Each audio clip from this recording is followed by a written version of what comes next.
put your best foot forward. But what if that foot is not the best it could be? Today I'm here to persuade you to ditch your flip-flops. After researching the many perils of wearing flip-flops, I have learned that there are more disadvantages than benefits to wearing them. Today I'll be discussing the history of flip-flops, the accidents that may be caused by wearing flip-flops, the physical damage, the risk of infection, and the fashion rules of wearing flip-flops. We'll also discuss some opposing views. I'll begin with a brief history of flip-flops.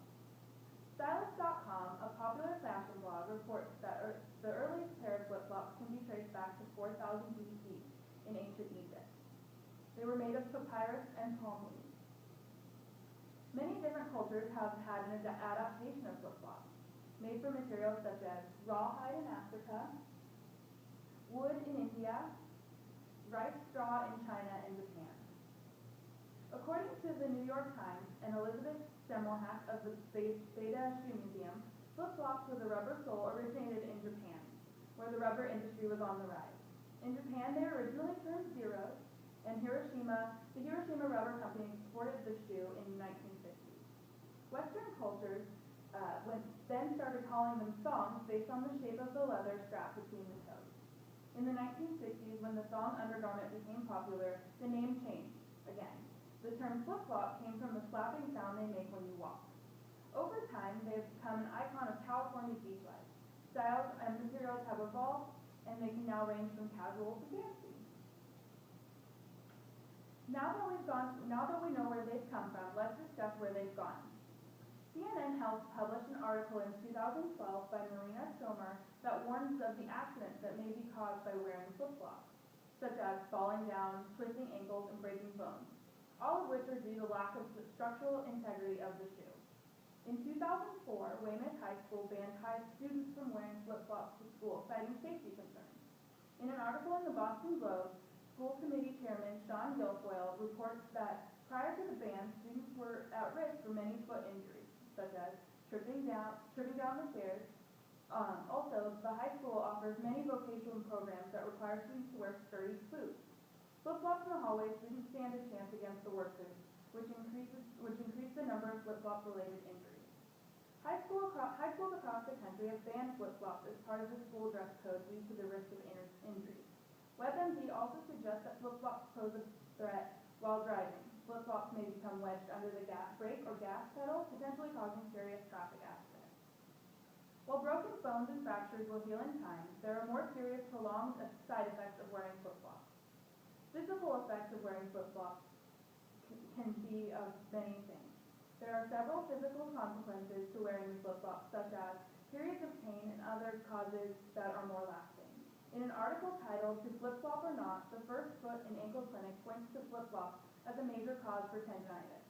Tendinitis is an irritation of the Achilles tendon, and it is caused by poor arch support from prolonged time spent in flip-flops. Likewise, Laura Shocker of the Huffington Post also points out that flip-flops may lead to plantar fasciitis. Plantar fasciitis is a condition that affects the arch of the foot and causes foot pain, potentially causing the arch of the foot to flatten out. Shocker also attributes the flip-flops to fractures that might occur in the small bones of the foot. In terms of more sustained physical trauma, flip-flops have a long-term effect on how we walk and our posture. According to the Washington Post, a 2008 study done at Auburn University in Alabama concluded that when a person is wearing flip-flops, they tend to take shorter strides. This is caused by the need to hang on to the shoe as they walk. This way of walking counteracts the way muscles are meant to act while walking, causing pain in the foot, hip, and lower back. CNN Health also points to flip-flops as a cause of skeletal misalignment. A disruption in spinal alignment was found to be a source of back pain and poor posture.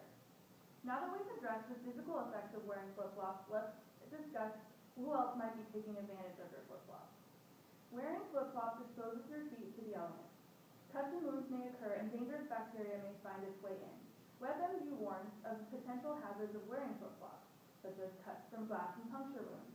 There is also the potential for snake bites and other bites by animals and insects.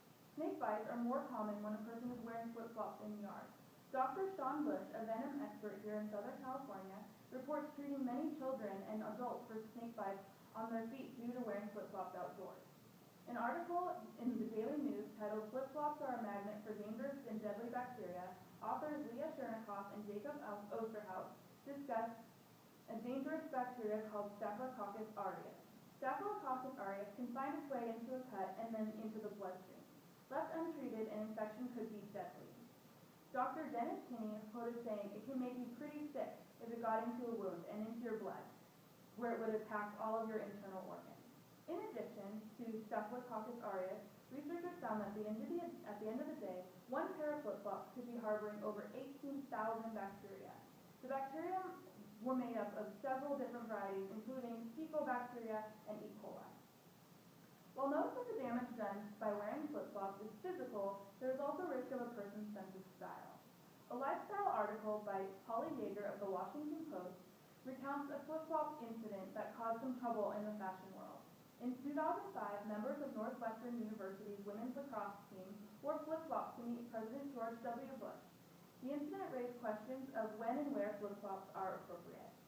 Aubrey Belke, a writer for the Capitol Hill blog Style, discusses how inappropriate flip-flops are, especially in Washington, D.C. She theorizes that flip-flops challenge the idea of professional work attire. Most people who attempt flip-flops in professional setting are doing so to combat high temperatures. She also proposes that flip-flops are noisy and therefore they're inappropriate for the office. Many HR departments have banned flip-flops from an acceptable dress code. Christopher Mother of the Boston Globe comments on the laziness of the shoe.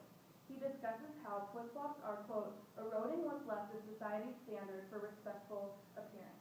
When you're out on the town and there are naked, potentially dirty feet everywhere you look, it can only take away from the aesthetics and the ambiance of the rest of the evening. He quotes Kim Gunn as the world-renowned style advisor, saying flip-flops are responsible for the slobification of America. Now let's take a look at some opposing viewpoints for people who stand by their shoe. As residents of Southern California, we may be thinking that flip-flops are an easy shoe to throw on and they promote leisure and relaxation, the emancipation of your feet, and they're great for generally warm weather and laid-back lifestyle. Brian Curran, president and co-owner of Flip Flop Shops, agrees. CNN quotes him saying, it promotes this good mental state of health. It's hard to be in a bad mood when you're wearing flip-flops. However, Jackie Satura of Podiatrist in New York City claims that while a day at the beach or a trip down the street in flip-flops may not cause noticeable harm, it is when the shoe becomes the everyday go-to that problems arise. She also notes saying, quote, it's a domino effect. The rest of your joints and bones have to compensate, in turn causing more stress on the body than relaxation. It's worth bringing up that all flip-flops are not created equal. One cannot compare the $5 flip-flop to the more expensive and structurally sound flip-flop. Curran also agrees that some of the more advanced flip-flop designs may even alleviate some existing pain and other foot problems. However, Bob Thompson, executive director for the Institute of Preventative Foot Health, reports that even with improved structural support, flip-flops leave your feet exposed to external injury and infection. In conclusion, I've discussed a brief history of flip-flops, accidents that may be caused by wearing flip-flops, physical damage, risk of infection, and the fashion rules that might be wearing flip-flops, as well as some opposing views. Dana Stevens, a blogger and author of Your Flip-Flops Are Grossing Me Out, compares flip-flops to bathrobes. She says, seeing hundreds of strangers walk by in dirty sidewalk-sweeping bathrobes barely held up by loosely tied belts is no one's idea of summer fun. So if you want to put your best foot forward, please make sure they're full.